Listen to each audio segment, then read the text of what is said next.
Madam, thank you very much for giving me the opportunity to talk on the Insolvency and Bankruptcy Code Amendment Bill 2020.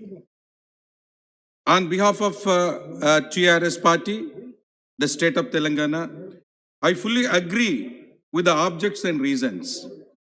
In this crisis situation of the pandemic, all sections of society and all sectors of the economy need support and sympathy.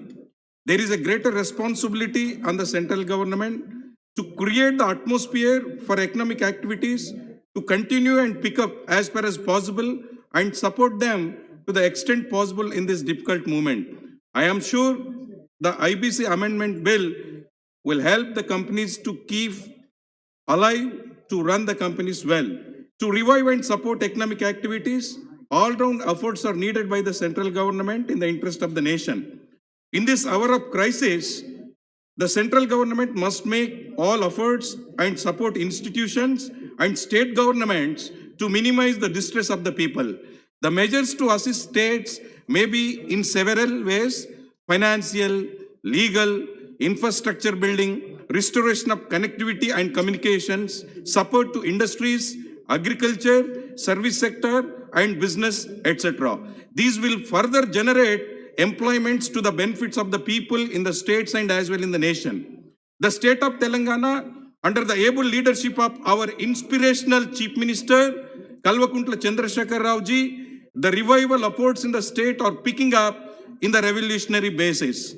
As far as the financial support is concerned, I have been bringing the issue of reimbursement of GST dues to all the states.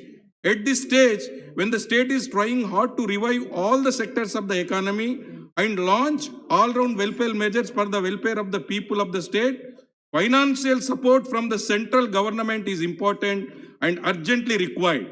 Therefore, I would like to highlight the issue of immediate release or reimbursement of GST, IGST, and grant for regional imbalances, approximately 9,000 crores pending to the state of Telangana. There are some other financial and developmental related matters relating to the state of Telangana under consideration with the central government. Special assistance grant of 450 crores to the backward districts in the state of Telangana and release of funds under 15th Finance Commission.